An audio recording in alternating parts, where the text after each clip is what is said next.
This is hockey, the way it should be. Welcome to the Rockin' Hockey Show. Come on, come on, come on.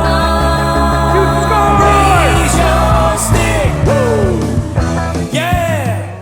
All right, pump your fist. Woo. Yeah. All right. Quite a game. Down 2-0 in a championship game. The Young Stars put the team on their shoulders and made it 2-1 with their first goal. And it was a beauty. I wipe the sweat from my brow. My God, it's happening now. If I could just figure out, I got it.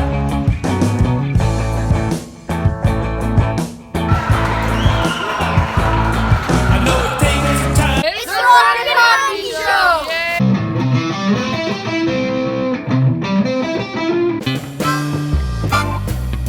Hey guys, welcome to the Rockin' Hockey Show, and now a guy who's still waiting for his college acceptance letter, Coach Dave Maxfield.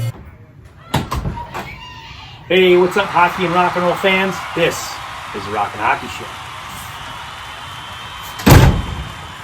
I'm your host, Dave Maxfield, and welcome to the greatest hockey show on the planet. Why is this the greatest show? Let me tell you. We have great hockey content from youth to junior and college players all around the world. Recently committed to play Division I at RPI. Yeah. We have great interviews with helpful information, not only for youth players, but for hockey parents and hockey coaches as well. NHL veteran Rob Ray. Rob, great to have you on the show. Thanks for being here. We have great on-ice skill development for players of all ages, demonstrated by players of all ages. Remember these little tips. Get yourself ready and shoot to score. We have more hockey nonsense than you can shake a stick at. What are you doing here? And my favorite part, we got kick, rock and roll music to back it all up. Our last show did not disappoint as we had Buzz Schneider from the 1980 Olympic team talking about how team chemistry and hard work led to a gold medal.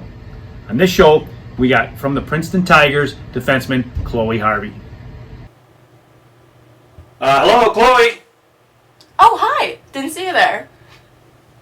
All right, let's try that one again. From the Princeton Tigers, we have defenseman Chloe Harvey.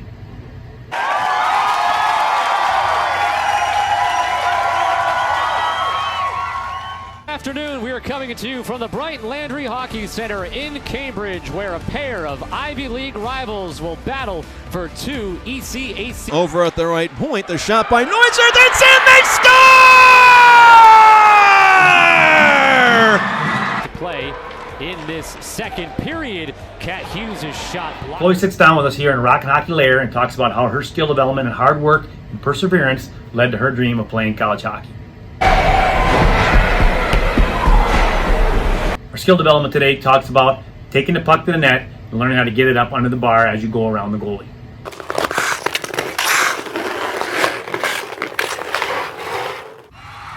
Hey, let's quit wasting time. Make sure your stick is taped and let's get right at it. We got highlight goals from Colin Bilek of Army Black Knight. We got pies in the face. We got creative things to do with wood. We got trick shots. And my favorite part from the band, Northside Johnny, we got Jon Beato rocking us through the whole show. Get ready for the Rockin' Hockey Show.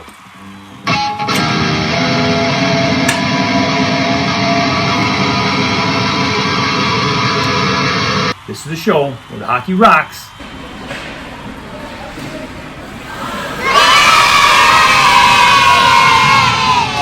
And the music sucks.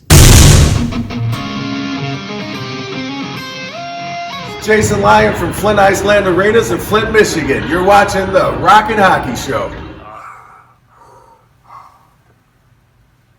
It's the Rockin' Hockey Show! Hey, thanks for watching the Rockin' Hockey Show. Today, from the Princeton Tigers, we have Chloe Harvey with us. Chloe, how are you? Good. How are you doing? I'm great. Thanks for stopping by the Rockin' Hockey Lair. I love it. This is beautiful. Love the detail.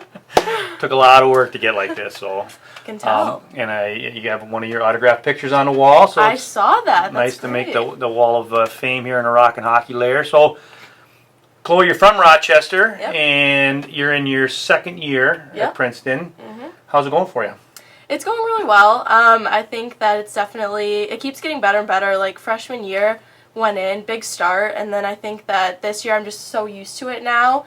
I'm more comfortable with the game. I'm more comfortable at school. I know what to expect. So it's definitely been great so far. Awesome. And you enjoying the whole college experience? Yes. Definitely, like, all aspects of it have been tough. Just, like, time management with hockey, school, meeting people, social life, but it's all been so great. Awesome. And normally you play defense, but I hear now you're playing a little bit of forward too. How's that working out for you? So we've had some injuries on our forward side, some of our upperclassmen, so I got pulled up to forward to have a few shifts, and they ended up liking me there.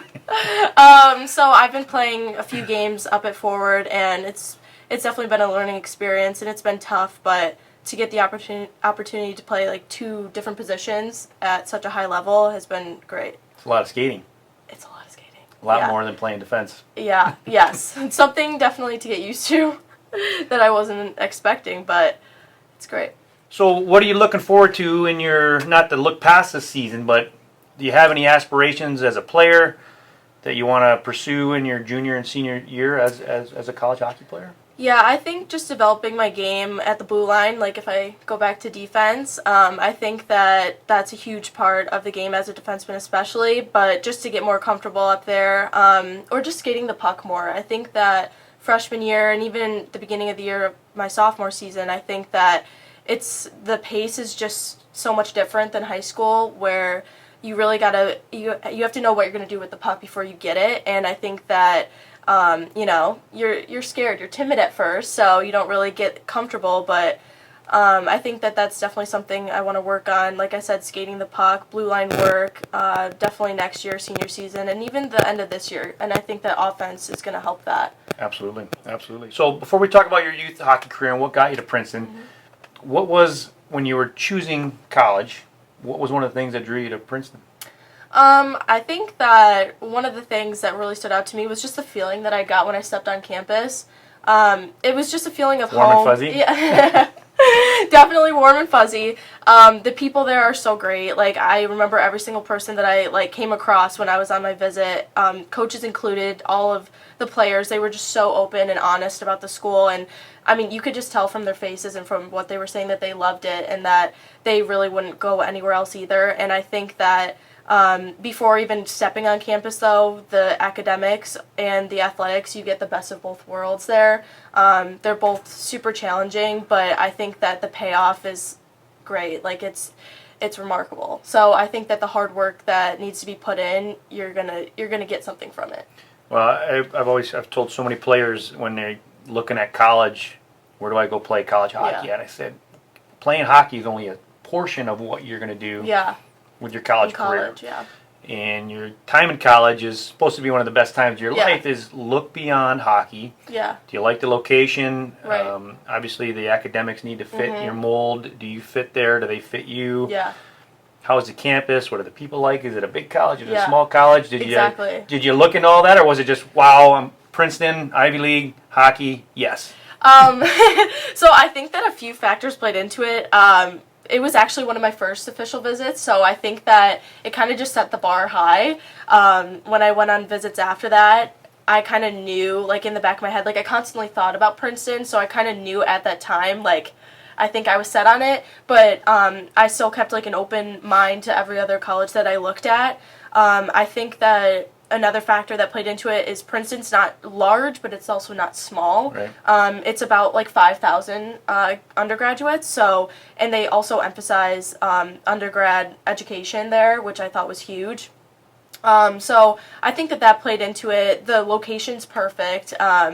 There's like a little college town up on the main drag there, so a lot of places to eat and go with your friends. There's shopping, which was huge for me. Number one on the checklist. That was places to shop. Let's say that was a perk. So, yep, a lot of money spent, but it's fine. So I think that all of those things, it's pretty far from home. It's like 5.5, 6 hours, and I wanted to be closer to home, but that was tough in the beginning, and now it's just, it is what it is. Like, I don't really know I'm that far, because I feel like I'm at home, so. Now, not to look past your college career, but do you see hockey in your future past college? Yeah, it's funny. I was actually talking about this yesterday with my family. My grandparents came over and asked me the same question. So I definitely think that that's something that I've thought about doing in the future. I know a lot of my teammates, one of them being a senior this year, is going to Europe to play next year after her college career, and I think that that's something that I would love to do, play in Europe, or even professionally. I would love to continue to play because you only have a certain amount of time, really, before it gets trickier. So I think that it would definitely be an aspiration of mine. Mom and Dad probably won't like me saying this, but I would play as long as you can. Yeah. Because you only get one shot. Right. You can't take a couple years off and then come back and play at the same level you're playing at now. And you can always work for the rest of your life, but you can't come back and play hockey. So and there's so many great opportunities for female hockey players out there now that there wasn't back in the day. So you have some great choices, and I would certainly encourage you to keep playing as long as you can. Even if you only get 1 year, it's one more year of playing hockey at a high level. So I agree. So let's go back and let's talk about youth hockey, growing up in Rochester. Mm-hmm. Now, you and I have done a lot of lessons. Yes, we have. I've also done lessons with your older brother Tyler. Yep. Your younger brother Dylan. Yep. You guys ever get together and like compare notes and say, "Oh, I hate when Coach Dave does this," or? No. No, we actually haven't. We've actually done some together, though, haven't we? I swear, when we were younger, we did some together. When you were younger, we did some. Yep, we did some. I think with both brothers, if I'm not mistaken. But we still talk about those days, honestly, because they've just had such an impact on our game. But also, just like you call them the good old days, but they really are. I mean, learned so much, and they really have been great memories. And honestly, I'm glad that even to this day that we still have the opportunity to do lessons. It's great. Well, thank you, and it's I agree, and that was going to be one of my next questions is. How did that play a role in your development coming up through youth hockey? Is the extra work that you put in that everybody doesn't do that stuff. Everybody doesn't doesn't take lessons, doesn't put extra time in. Some people are just gifted. Some of us have to work really hard at it. How did that extra stuff help in your career? I think that it really created a foundation of my skill set, and likewise with my brothers and everyone who takes them. I mean, it like with your skating, your stick handling, your shooting, it really sets that foundation for skills that you need to use throughout your whole career, and especially at the college level, like with your like skating technique and everything. Like it helps with your speed, your agility, and I also think that it all of that combined helped me create my own style of play. And I think that that's something that is really important to have is your own style of play. And I think that all those lessons growing up really helped contribute to that. Awesome. All right, let's take a quick break from the interview and check out these highlight reel goals by Colin Bilek of the Army Black Knights. It's near side half wall, Butte. Into the slot. Bilek with a shot, score!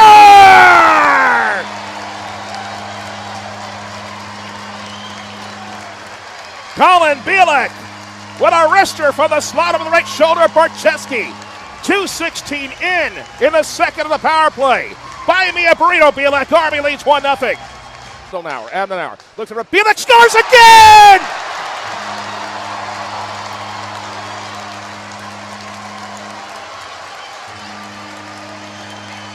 A simple play to the right dot. That one maybe Barcheski could have done better.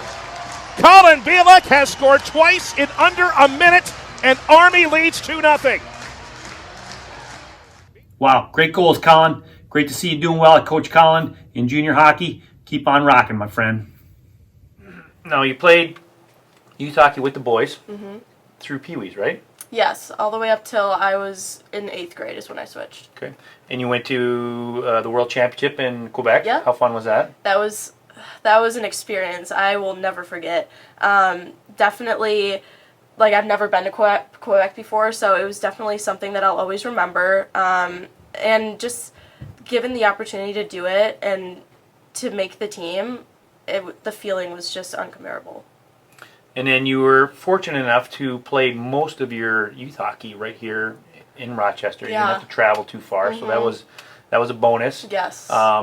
You ended up playing. Then you switched over to the girls hockey. Yep. And played for the Edge. Had some good seasons there with our good friend Gary Moss. Yes. Yes. Give a shout out to Gary. Shout out to you, Gary. And then your senior year, that's when you had to make some decisions, and you were able to play for your high school. Yep. Was that fun? Yeah, so I think that that's actually one of the highlights of my youth career is getting to play for Fairport, because growing up I always wanted to play for my high school, and I knew that there wasn't a girls team. So I always thought, well, how is that going to happen?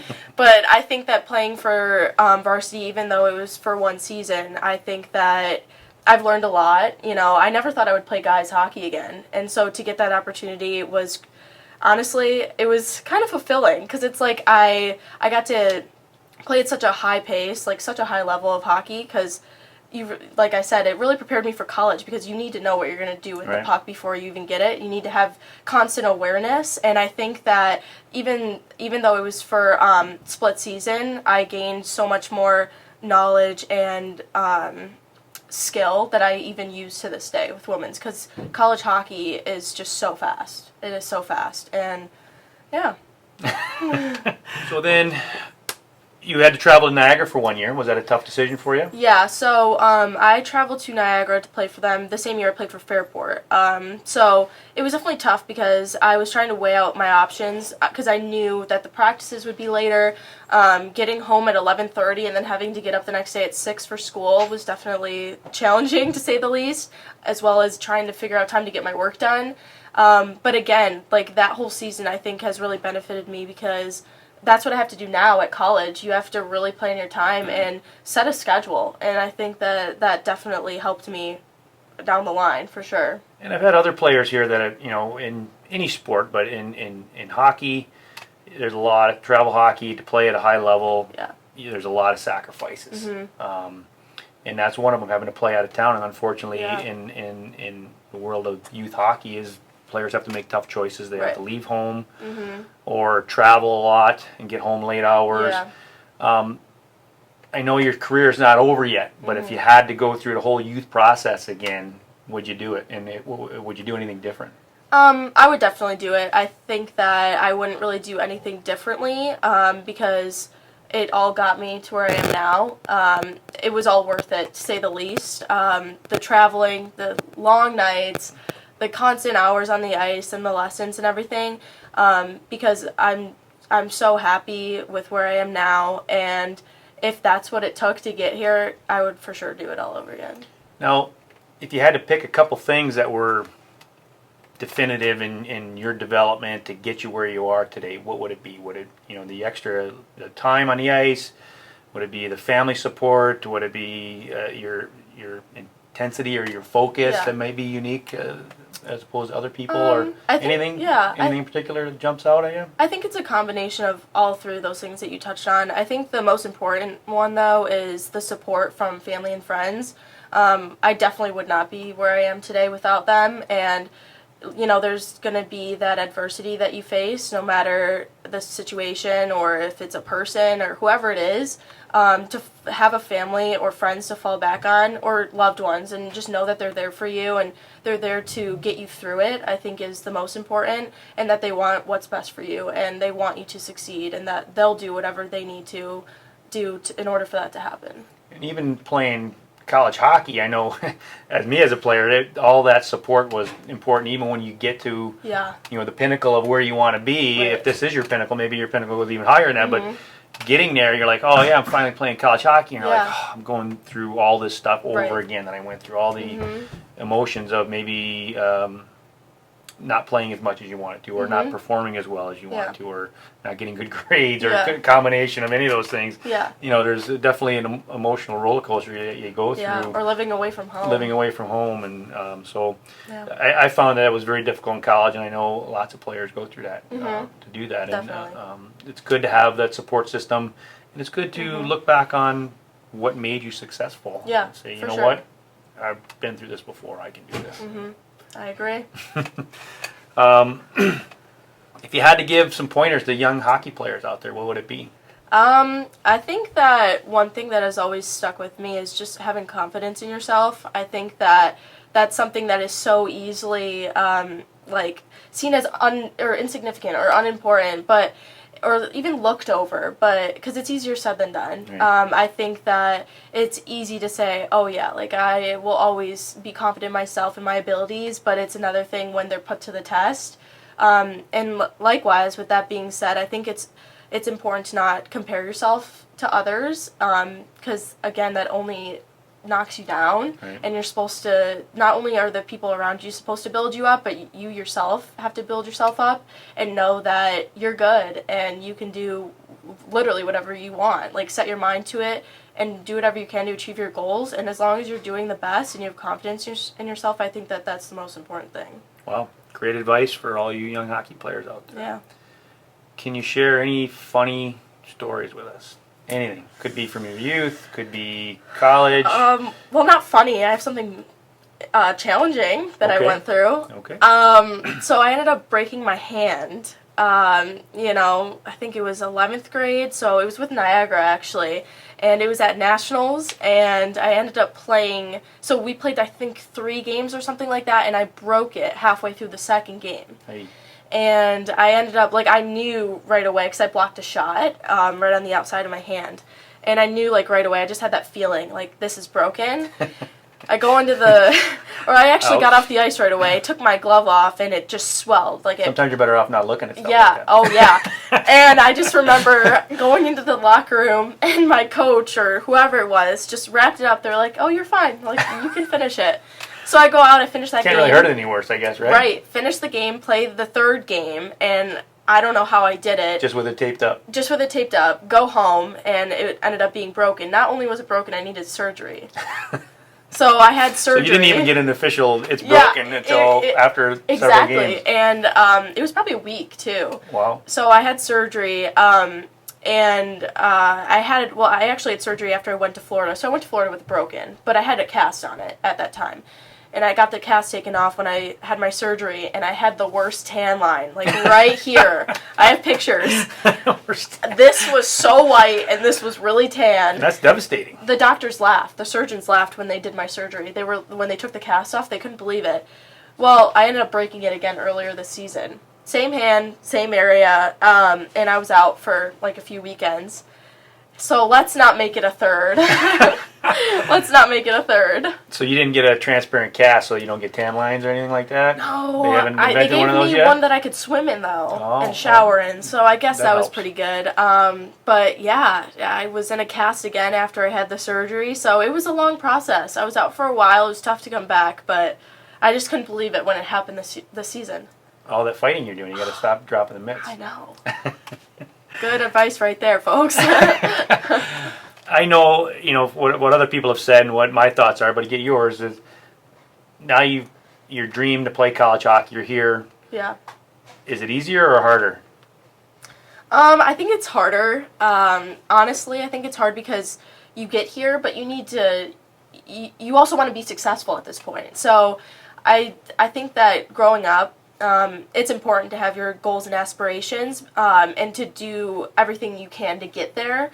But I think that once you get there, you have even more goals that you want to achieve. And I think that it's harder because you want to feel complacent, but you shouldn't. You should always want to continue to push yourself. And I think that that's why it's harder, because you achieve something so big. And I think that everyone should just want to continue to push themselves to accomplish even more goals or to get to that next level. So, yeah. Well, hey, great advice. And Chloe, Harvey, thank you so much for being on the Rock and Hockey Show. Thanks for having me. And look forward to getting back on the ice with you soon. Yes, definitely. Awesome. Rock and Hockey Show proudly presents Jon Beato of Northside Johnny.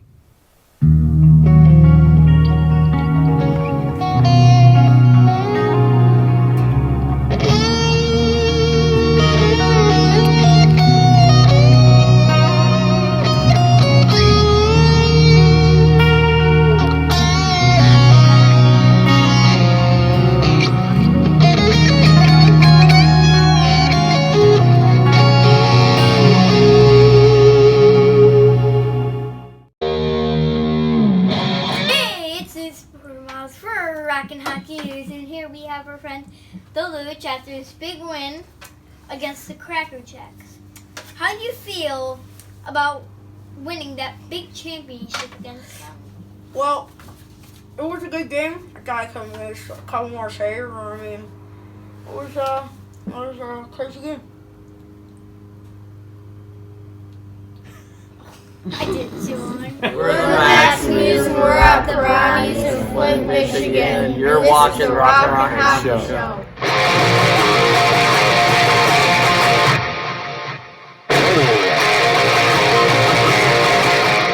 Did you know if you took away all of Wayne Gretzky's goals,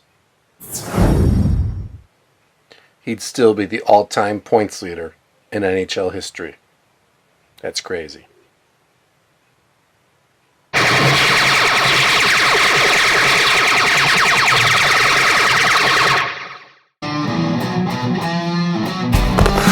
Today we're working on cutting hard to the front of the net, peeking the goalie, creating space, taking the express elevator to the penthouse. This is not an easy task. A lot of skills involved here. Let's break it down. Step 1, getting around a defender or the first cone. As we've covered in previous Rockin' Hockey shows, create time, speed, and space. Make a good fake. Lead with the puck coming out of your fake so as not to slow you down. And use an explosive crossover to gain speed and space away from the defender. Once you've changed lanes and cleared the defender, then cut hard into the net. Here, cone number 2 represents my lane change and my mark to cut back to the net. Cone number 3 represents the goalie. Making a fake hopefully gets the goalie to drop. If you don't fake and just skate across the net, the goalie will just move with you. Then I want to create enough space to get around the goalie and give myself a chance to score. Notice I go in one motion from my fake right to where I want to shoot the puck from so I don't have to overhandle it. When lifting the puck in tight, as we learned before, you really need to open your blade up and create a ramp. The position of the puck on your blade is key. On your forehand, the middle of the blade works best. On your backhand, on the heel works best. Then angle your blade in a perpendicular line right to the top corner. And follow through as if you're scooping the puck right up under the bar.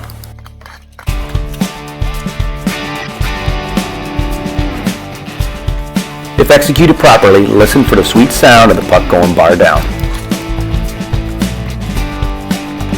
Then all that's left is a 6 of your choice. Moonwalk, the worm, or good old-fashioned riding your stick.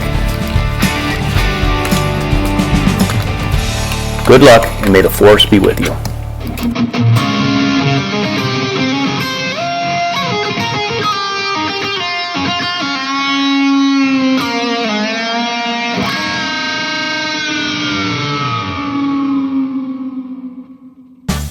Hockey from Home highlights.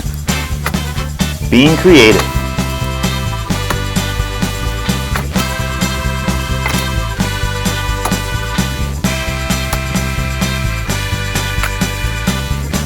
Dude, I'm so sick of chopping wood. Yeah, I got a better idea.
Who is the famous number 9 for Detroit? Real! Mason Hadis. Don't try that. Don't try that. 3-0. This Dude, is it. I Mason haven't might got win a it. single question. Question number 5. Who has the record for most points? Wayne Gretzky. Mason won. It's all over. Mason. Okay. Okay. Thank you for watching the Rockin' Hockey Show. This is Dan Maxime, and you're watching the Rockin' Hockey Show.